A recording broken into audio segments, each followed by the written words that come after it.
Okay.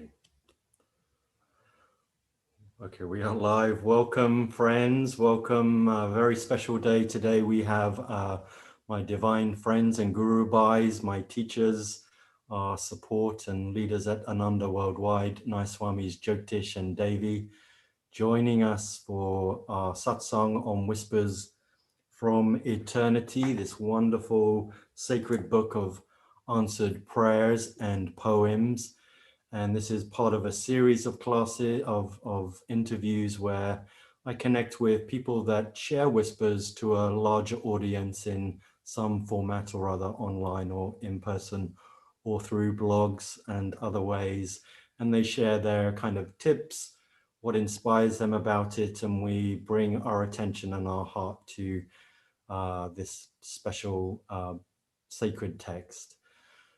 So welcome, Jyotish and Devi. Thank you. Nice to have you here.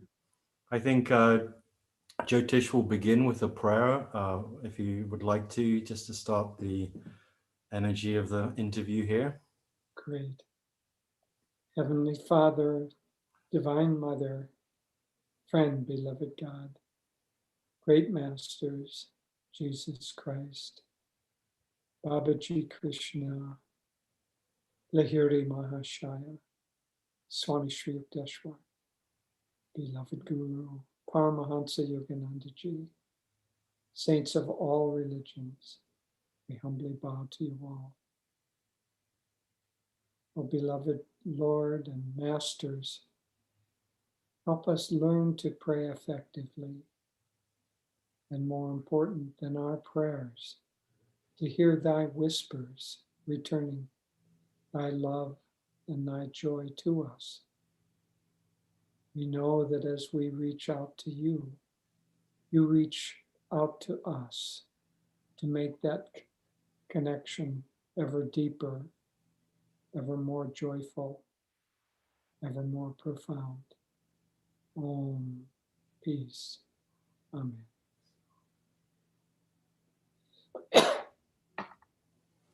Beautiful. Well, welcome here. You're in Ananda Village in Northern California. I'm here in Ananda, Sacramento, also California.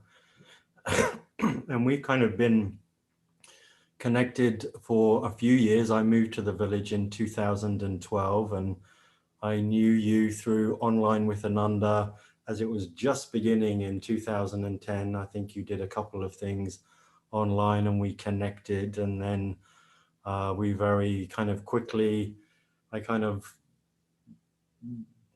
weaned my way into Ananda Sangha, into the office, and we got to know each other there. And it's been a great privilege to just, I think over time, I've really started to really feel more comfortable to connect as divine friends. I think in the beginning, it's a little bit more challenging just to relax. You know, you're the directors, but at the same time, you're just two regular people who live an extraordinary life through following these teachings, but you exude so very well divine friendship and support for people. So welcome and thank you for taking this time today. Anything you want to say in just No, introduction? just from our viewpoint, we find it strange that people would feel at all reluctant or intimidated by us. Swami Kriyananda, toward the end of his life, because he would get that kind of feedback or how important he was and so on. He said if he was giving a lecture and he heard someone introduce him in that way, he'd say, it sounded like this great build up to a symphony and then the clashing of the cymbals and then this little mouse runs out onto the stage. That's the way he saw himself, the little mouse of God, about as intimidating as a piece of lint, you Yeah. know. So Also, I wanted to share when you said you kind of worked your way into the Sangha. I just want to say, Sanjan, that from all of our connections, and I think also Pranab, I know he considers you a dear friend. we always felt like you were a brother even before you moved. You just were so sincere. And so you ran the meditation group in, Wisconsin, Madison, yeah. that's right, because that's where I went to That's college. where you went to college, Um, yes. anyway, it was, you just always felt like someone we knew from before. And then when you, and you did different things at Ananda willingly, happily to do anything. And we were looking for a way to get you into the Sangha. So, there was online and then the Kriya Sangha. So anyway, it's Master talks about the importance of finding soul friends from other lives, that it's spiritually important because it's in a flow of soul friendship, and that keeps us, rather than just likes and dislikes or personalities or attractions and so forth. Divine friendship and soul friendship is really a divine gift. And so uh, we're very, very happy to spend time with you. And we're happy that you're living in our beautiful community in Sacramento now and Yeah. doing this very nice work. Actually, thank you for saying that. And I really feel that divine friendship is, I mean, I always try to embody that in the beginning because Swami really embodied that. But there is still this kind of, it's hard to let go sometimes. I mean, maybe with you and Swami, how was it for you and with Swami in the beginning? Because here you come in fairly new. How was it? Could you just naturally, maybe for each of you, it's different, but how was that? Probably a little different. When I met Swami, I met him first, not even knowing who he was. And so there was no big aura of the teacher or anything like that. I just knew that there was supposed to be a direct disciple of Yogananda's living in San Francisco. And so my brother-in-law and I went over one Sunday and knocked on the door. And obviously, as soon as we met him, we could tell his vibrancy and his power and a clarity of thought and magnetism, all of that. But it wasn't for me as if I saw a whole group of people kind of in awe of him. Right. And so it was easier for me just to relate to him as this very fine. I think my first relationship was to him as a teacher. He was 17 years older than I, and he had been a direct disciple, and he obviously knew the teachings. And so I related to him as a teacher, but probably not much more of a sense of distancing than if you go to college and you have a very fine teacher and there's just a small class.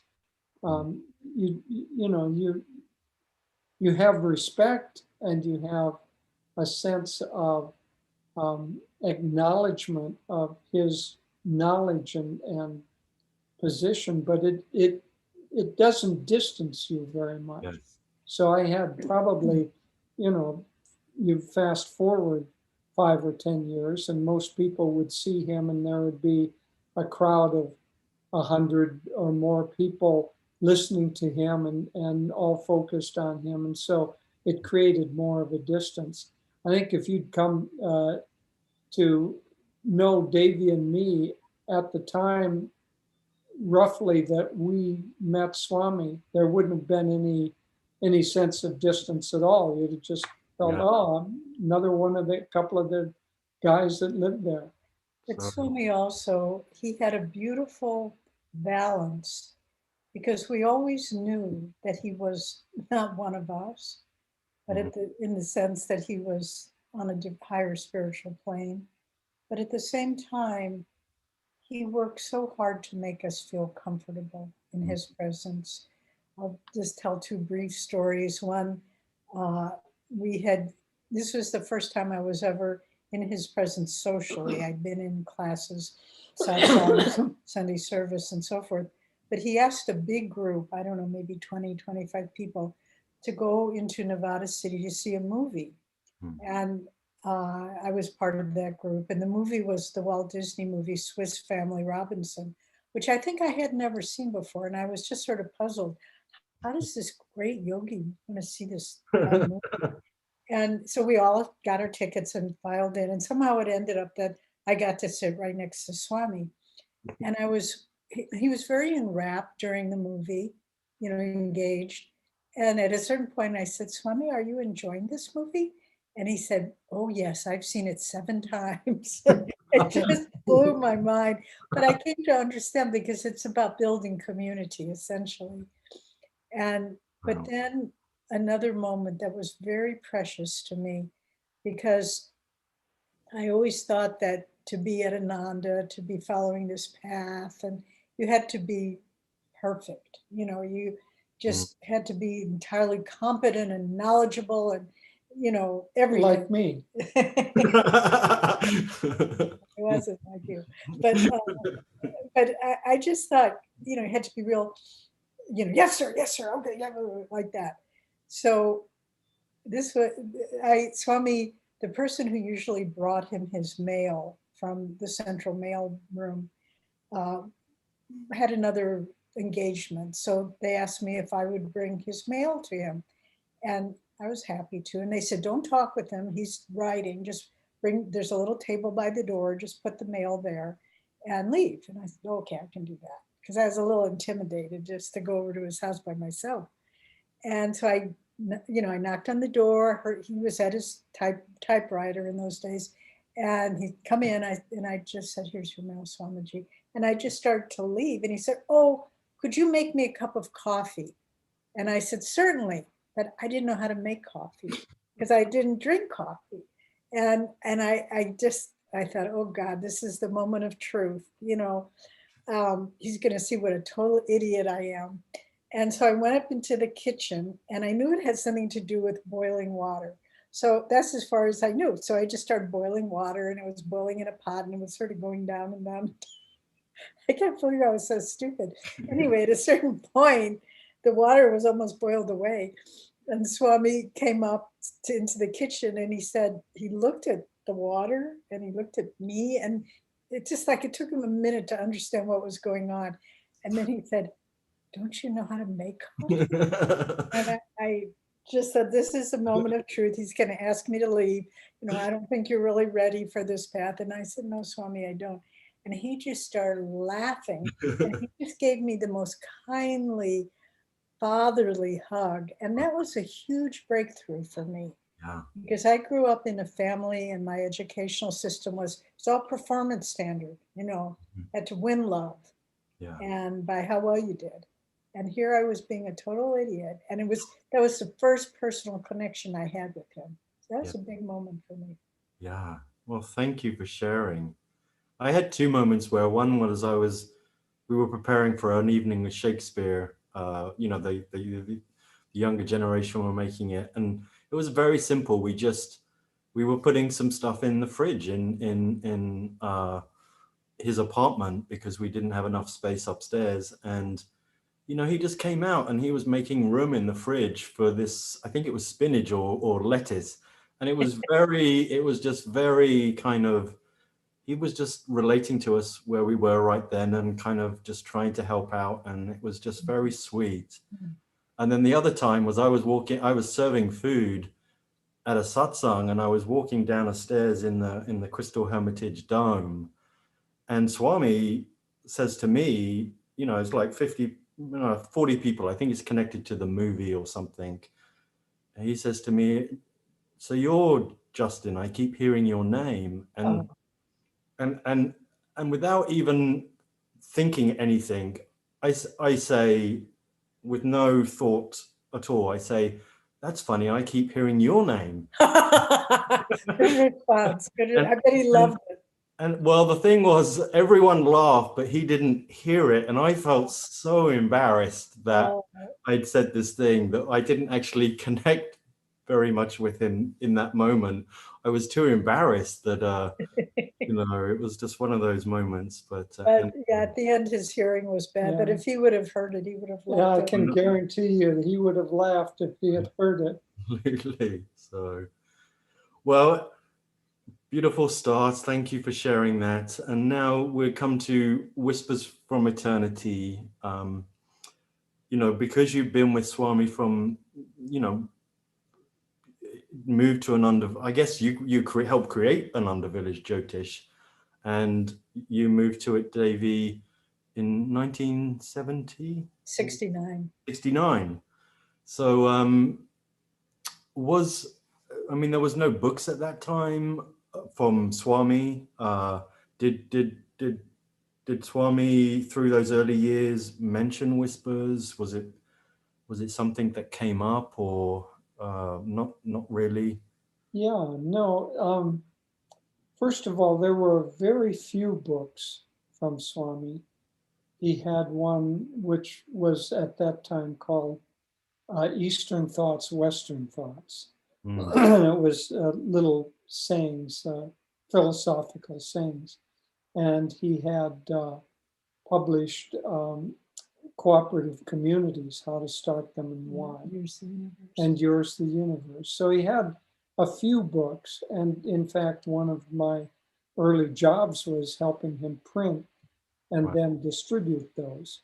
We did the printing ourselves in his living room of his apartment in San Francisco. But he had, and by extension, those of us who were interested in Yogananda had basically all of the books that Yogananda had in print. And so um, obviously Autobiography of a Yogi and Whispers from Eternity. Master published that early on, Songs of the Soul. And I don't remember there being at that time the collections of Master's No, this talks. came out later. They came out later, but there were a few books that Master had published early on. Science of Religion. Yeah, Science of Religion.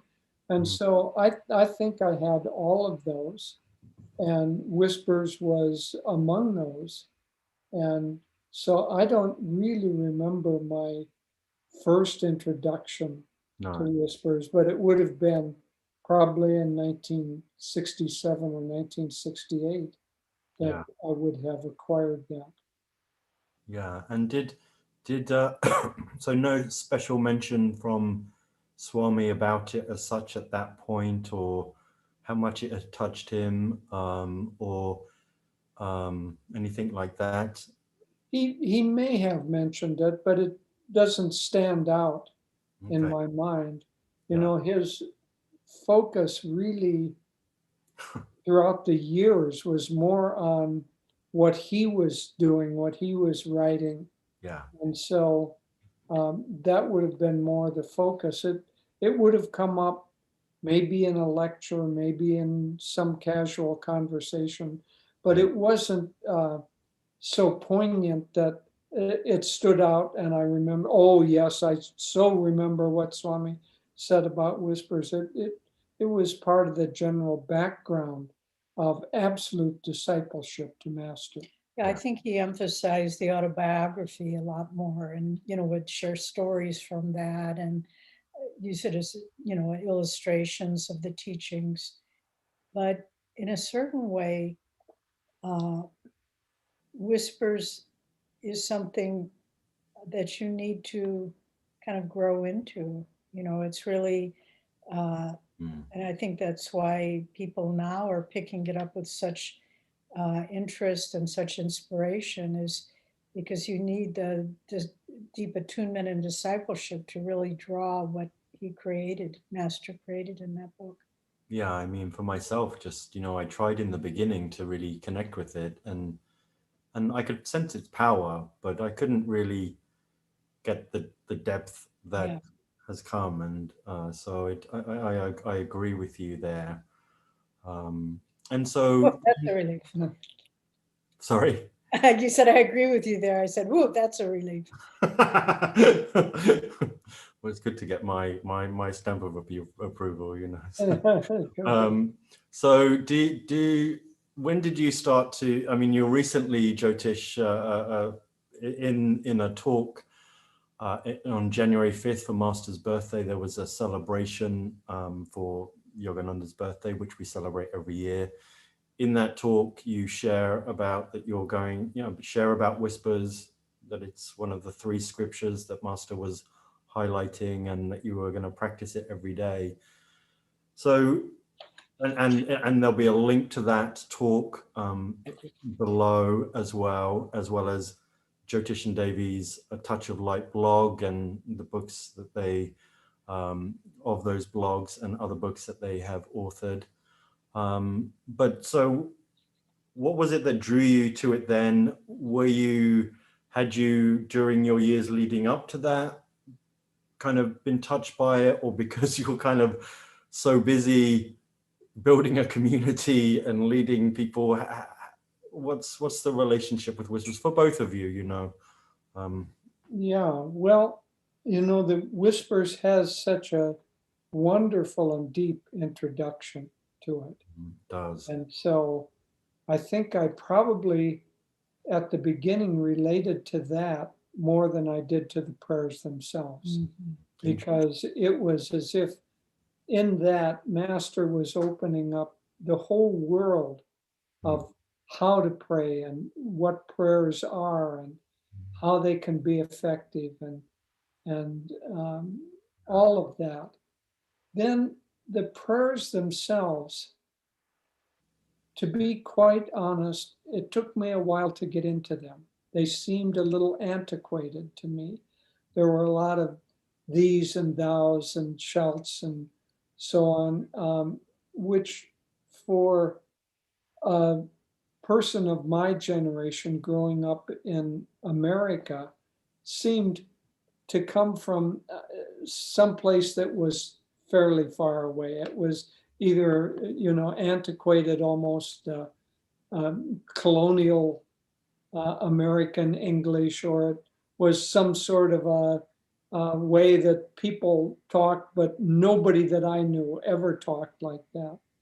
So it seemed to me erroneously as if the use of that terminology made those prayers formal and kind of distant, even though, of course, Master didn't. I knew intellectually that that was a way of, it's actually a familiar form of English, to speak or to pray in that way, but it certainly did not strike me. So the without belaboring the point, the prayers were a little harder for me to get into. Over the years, I would not only hear, but we would always read prayers from a prayer from Whispers at the beginning of Sunday services. And so there would be more of an attunement then. But as I say, it took me a while to get into them. So what the breakthrough for me was to get into the meaning of the prayer, the bhav, the vibration of the prayer behind the words. Yes. And when I did that, then not only did they come alive, but they became almost like a living reality of how you relate to the divine. And so over the years, gradually, they took on more and more depth of meaning to me. And then just to finish, the thought of, you know, toward the beginning of the year, I always kind of review the year past and look ahead to the year. And it's like the New Year's resolutions, but the spiritual resolutions. And, you know, if I ever write them down, I would have the same resolution for decades, which is to tune in more deeply to Master, would be one of my resolutions, because I'm always trying to do that. Well, that coincided with someone sending out a mailing. I think it came from Crystal. No, I think Ananda Publications in India. Right. That they were talking about how I think they were going to publish or reprint Whispers In Hindi. in Hindi. That's what it was. Yeah. And in that said that Master had said that there were three things that he considered scripture, one of them being whispers. And it really struck me forcefully. If Master thought that highly of these prayers, then if I'm trying to attune with Master, this is the channel through which I can do that. And it was, for me, honestly, a divine revelation, because they have become so meaningful and so deeply vibratory for me that it's a great blessing to have connected in that way. Great. And, just to, when Jyotish mentioned, the Master said there were three scriptures, the other one being Whispers, the other two, the Bible and the Gita, just to make sure everybody knows what we're talking about. But, it was interesting when Swami, I don't think he thought about it, but when he started editing, I mean, he'd obviously been reading it for years and years. And he says this in his preface or to the book. He says, during Master's lifetime, another one of Master's major editors, the woman Tara Mata, who edited Autobiography of a Yogi, she said to Master, can I edit Whispers? And Master said, oh, would you? And, meaning he really wanted somebody to do it. But she, for whatever reason, she did not do it. And so I think, I don't know what prompted Swami to edit it, but it just, all of a sudden he said, Master wanted it edited. When I read it, sometimes there are mixed metaphors, it's not, and sometimes the language is a little archaic, and as Jyotish was saying, and he said, I don't want there to be any barriers for people in reading this. And so I had read the other edition, not not regularly, but when I read what he had done, and I've never sat down and compared one to the other. Oh, he changed this word. That could be an interesting project. But I think actually Dharmadas and Nirmala sat with Swami Kriyananda and actually compared. oh, did they? Wow, that would be compared fun. them. Yeah. But it reads so beautifully now. And the cover, I don't know if people know this, you held it up, but this artwork, it's very lovely, was done by a young woman who was in Ananda College. She was from India, and her name was Chitra. I don't remember her last name, but she was a very gifted artist. And so she didn't do this for the cover. She just did this painting, and Swami saw it, and he said, oh, that would be perfect for Whispers. And so it's a sweet story, because he was always trying to draw people in. He could have found a picture of Master or whatever, but he was trying. And she went back to India. She is a graphic artist professionally. She married, but she stayed in touch, so that was like a bridge that he built with her. And so we're very fortunate to have this book. And and Davy, are you, Jyotish has picked this. Are you diving into it this year? I am. I don't know, I bet 15 years, maybe more. My little, next to my meditation seat was Metaphysical Meditations. And I would read one, open randomly, and read one every single day. And I traveled, and when we go on our trips around the world, I'd always bring it. I'd always have it next to me. And that was how I always felt like, Master, what do I need to learn today? What do you want to say to me? But because I'd been using it so much, it was like I was a little familiar with it. It was becoming a little bit, what word can I use? It didn't engage me in the same way. And then Jyotish said, I'm really getting a lot out of Whispers. And I thought, well, maybe that's the next thing for me. So I've started it too. And I'm a little later than him in the process, but it was just the shot in the arm I needed too, because really, Master didn't, there's nothing else that he's done anywhere near what Whispers is. And Swami also says in his preamble, it's such a great book because Master explored every single prayer or question or bhav or doubt that a devotee could have and gave you a prayer to work with that. Yeah, That's a beautiful thought. it's incredible. And that whole introduction, I mean, there's the aspect of how to pray effectively, but there's also this section, or kind of multiple sections on just really the spiritual path. I mean, there's some just phenomenal lines in there, just in the sense of kind of like really truly becoming a child of God, and we have to think, meditate, believe that we are a child of God, and we may not happen immediately, but we need to start now, and we need to destroy all of these kind of false beliefs that we're a weak human. And just I think that whole introduction feels like you could study it, for a period of Absolutely. time and just really dive into it. So It really is, um as you say, it's a summary and an introduction and a conclusion to the spiritual path. it's quite incredible. And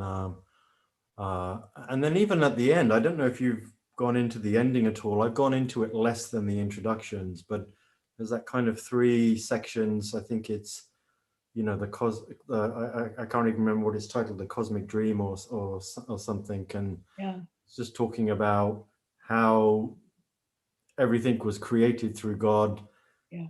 being a child, and then kind of dying, and kind of the celebration of that. That in itself is Yeah. quite If in a certain sense, if that's all Master ever wrote, it could be your guideline to finding God. absolutely. Yeah, it's very powerful. And Master really felt like this is a universal scripture. And I have this feeling, I don't know whether you've thought about this at all, but that if someone who wasn't on our path necessarily, but who really sincerely dived into the scripture, I feel like they would certainly go very far with God if they really dived deeply into it. Absolutely. It shows not only the proper relationship between a seeker and God, Mm. the familiarity, being a child, the use so often of Divine Mother or Father images. It shows not only the proper relationship with God, but also the proper relationship to the world. It's so many of the prayers are about unity and bringing things together and removing the distance and seeing all people as extensions of your own self and loving all of the religions. And there are just, it's a very, very profound work. It's really a manual on how to live. Yes. And so there's obviously several ways that Master says you can tune into the book.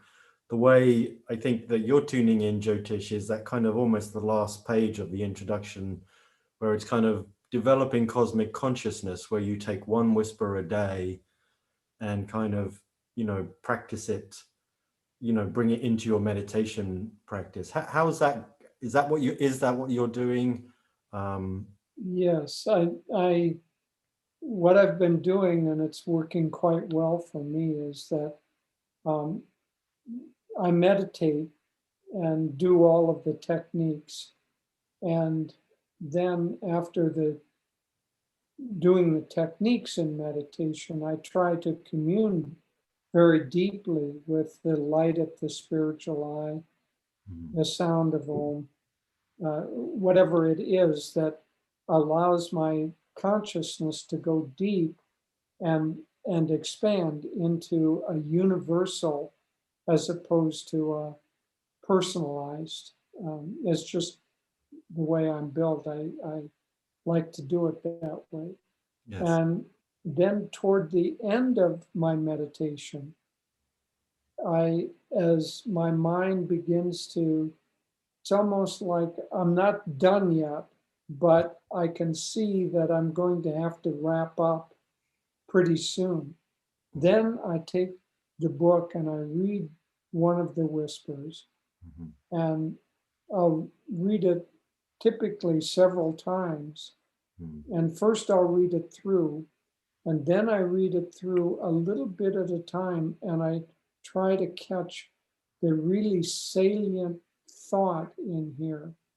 And I'll read it through in Master's words, a sentence or a phrase at a time. And then I'll stop, and it's almost like I rephrase that idea, that central thought.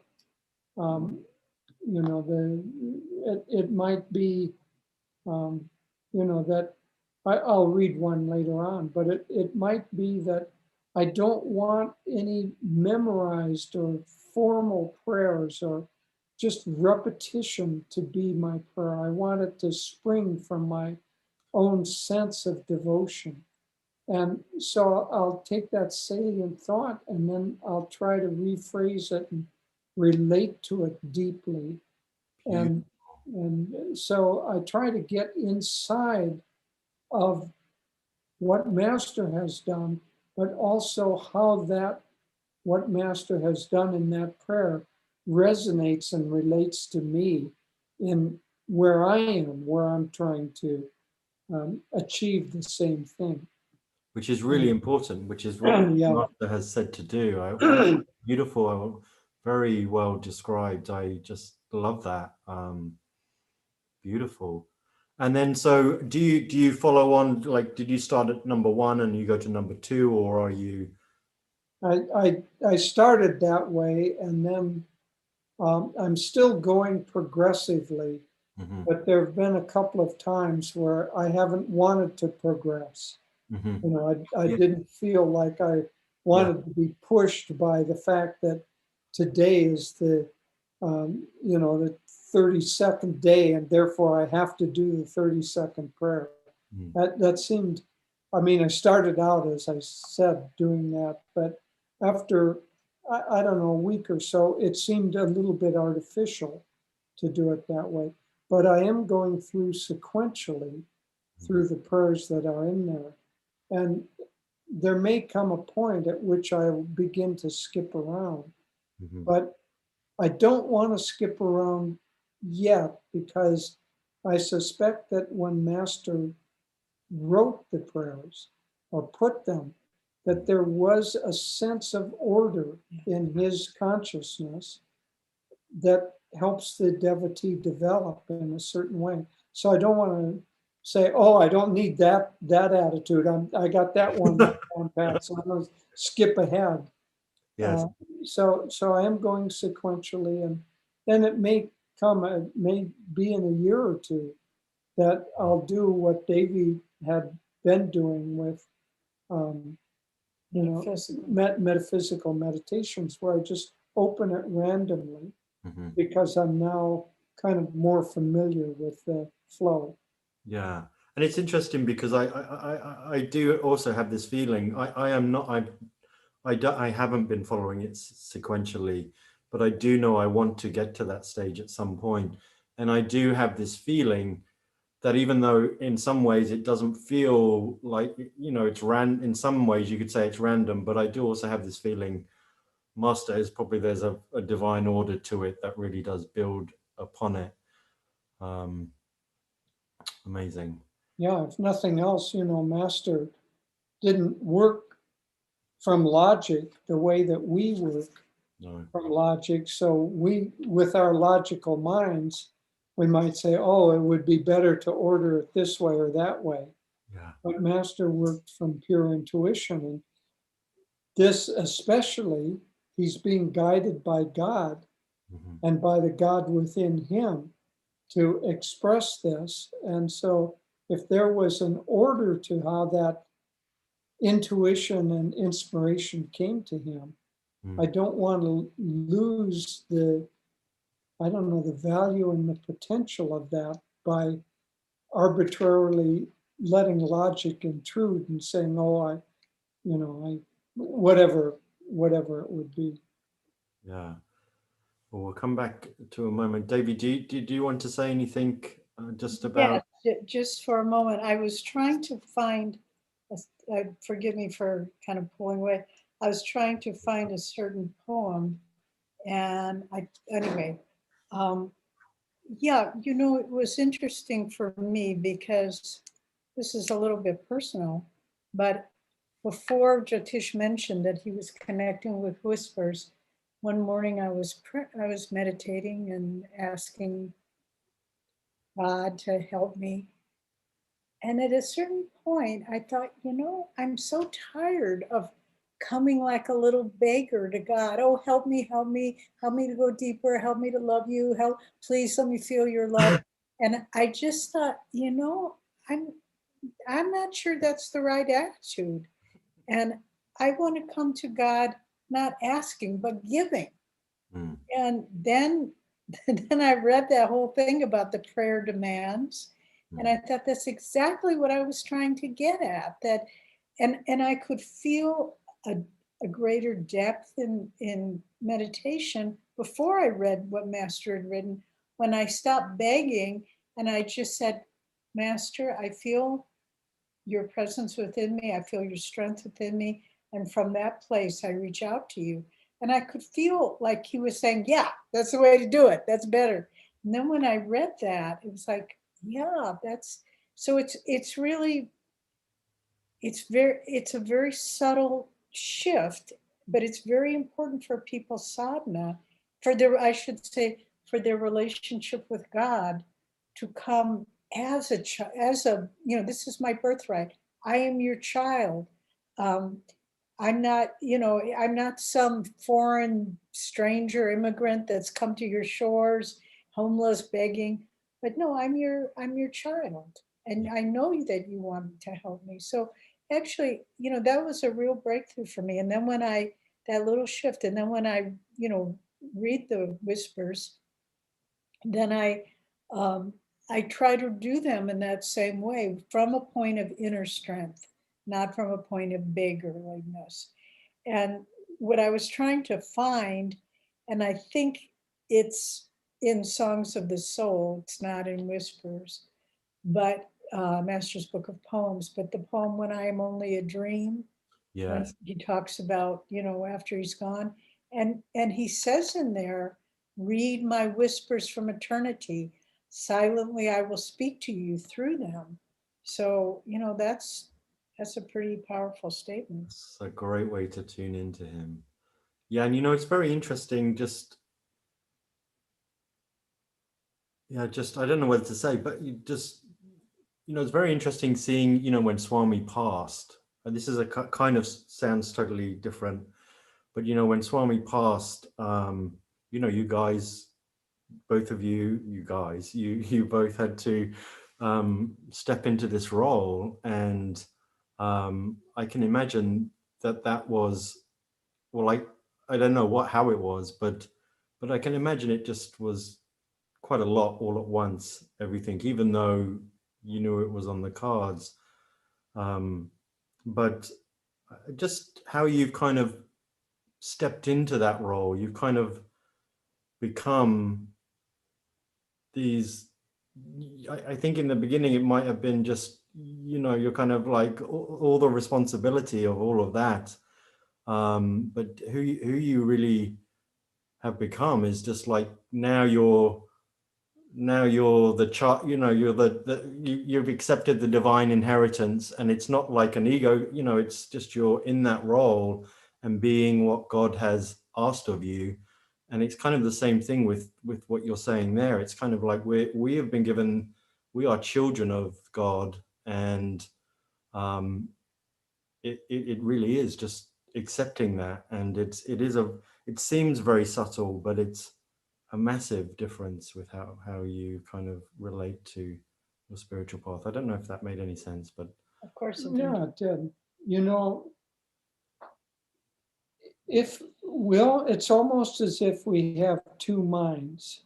One is the mind that pertains to the ego and the sense that who I am is this personality, this body, this life history, these skills, and so on. And then the other sense of I-ness is from the soul. And it's a sense of being a part of everything that is. And all of the expansive things that pertain and come about when you forget the ego. Well, if you're in ego consciousness, you always will feel inadequate to whatever's there. You can be the richest person in the world and you'll feel you don't have enough money. You can be the president of the United States and be frightened because you don't have any support or power or any, whatever it is. Or if you flip to the other side and think of your ego as, oh, I'm so great, then, you know, there's no way out of the dilemma as long as you come from ego consciousness. Right. And so being intimidated by the role, if I'm in ego consciousness, I'm still intimidated by the role. If I'm out of it, I'm not intimidated by the role because God's doing it anyway. And so it really is not an outer, even a sense of growing into it. It's how you view yourself. And if you view yourself as part of God, as a child of God, or an extension of God, then it's God's responsibility to do these things. And you have to be a willing participant, energetic and dynamic participant, but the responsibility doesn't fall on you. You know, the year that Swamiji passed, 2013, we returned to India then. Like, he passed in April, and then in September, we had planned a trip to India. And so it was our first time going there after Swami had passed. And we knew it was going to be a significant trip and a little more than a little intimidating. But a friend of ours from the city of Bangalore set up for us to have a reading. Maybe people are familiar with, Swami wrote about the book of Brigu, which is prophetic readings for people according to their astrological birth, their chart, well, their birth date, time, place. But they were done thousands of years ago by great sages who could see, who weren't limited by time. So there's a reader in Bangalore. It's not Brigu, it's another reader. It's called a Nadi, N-A-D-I, and it's from Sukhdev. He was the one who created them. And so they said, would you like a reading? And we said, yes, we would. And in part, we wanted, how do we move forward here? That was the question. And we submitted our birth information, and they don't have readings for everybody, but they did have readings for us, and so we went. So just to clarify, so someone had written this thousands of years ago. Thousands of years ago. Your Correct. chart, Right. so the viewers understand fully. So someone had written that thousands of years ago about both of you. Right. And so what we got was a little reading on palm leaves, kind of folded up accordion style. And whatever was there was written in Sanskrit. And because, it deteriorated, they would have copied something periodically. So I don't know how old it was, but it was obviously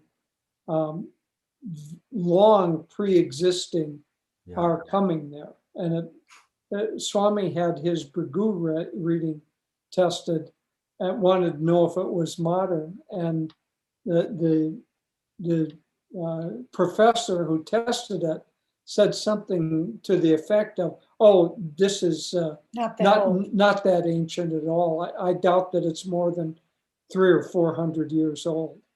You know, so whatever. So I had the same feeling about ours. Yeah. You know, that this probably was several hundred years old, Okay. at the least. And so here was this fellow, a pundit, reading in ancient Sanskrit from palm leaves that were a couple of hundred years old. And then I'll let Devi continue. So, you know, first he talked about our present life, or, you know, just more, and it was amazingly accurate. I mean, kind of frighteningly accurate, you know, just details of our life, our health, our family, you Things know. like you have one son and he has 3 children, so you have 3 grandchildren. And you're very close to the oldest, Davy is very close to the oldest granddaughter, and, you know, and just on and on. I mean, about our health and anyway, but then the thing that was the most significant that really answered our prayer was he also said, "You've been following the same 3 masters for many," and he knew nothing about us. All he knew was our birth date information. That's all. And he said, "You've been following the same 3 masters for many lifetimes, Babaji, Master, Yogananda, and Swami Kriyananda." So, I mean, that was amazing. But the reason I bring this whole thing up, and it isn't just relevant to us, but to everybody, he said, "You will uphold the honor of your guru's work." And that, he couldn't have said it any more assimilatable way. Because, you know, are we good enough? Can we carry this out? All these questions. But we knew we would try to uphold the honor of what Master and Swamiji had done. And I say that to you and to maybe everybody who's on this path, you know, who might be listening. You know, maybe we can't be everything we would like to be, but if we can follow the path with integrity and honor what Master brought, that's a huge thing. And when we heard that, we both started crying actually, and we just thought, we can do that. We can do that. Wow. I'll relate one more thing he said, because it's pertinent to so many people. He was going through our life history, and he said, well, the purpose of this life is Guru Seva, service of the Guru. And he was reading from mine, and he said, "You have never engaged in business." And from the early years, in the early years at Ananda, I started a incense business, incense and oils, and employed many people. So I stopped him and I said, "Oh no, I was engaged in business and ran a company." And he said, "Did you do that for personal profit, or did you do that in order to help the Guru's work?" I said, "Well, in order to help the Guru's work." He said, "Then it's not business, it's Guru Seva." Wow. And there are many, many people who feel, I don't know, somewhat like inadequate or something's wrong with them because maybe they work in a bookstore, or maybe they are, I don't know, Computer programmer or whatever it is. And so, but that answered the question, do you do what you do in order, everybody needs to support themselves, but what is the thrust? Are you trying to do this for personal becoming famous or something? Or are you doing it as an act of Guru service? And that applies to so many, many people at Ananda. Yeah, it's not what you do, it's the attitude behind it. And if it's done really in the spirit of service to the Guru. Which brings us right back to whispers. It's the attitude behind that which you do, which is the determining factor. Yeah. Now, have you found, thank you for sharing that. That was very special. I really appreciate, just thank you. have you found that kind of your regular prayers or your meditations have kind of transformed from diving into whispers? Is there, how you approach your regular prayer? Is there more feeling to it or anything like, has it kind of seeped into other aspects of your life or inner life or, anything like that? Yeah, I would say yes, but in multiple ways, Mm, so it's like the whispers do a little attitudinal correction. mhm, And that attitudinal correction is not just about the subject of that prayer. It is universally applied. mm, So often Master is talking about deepening the devotional aspect. mm, And that comes into everything else in sadhana, to do your techniques, your kriya, your other techniques with more of a sense of devotion. So I would say that, it's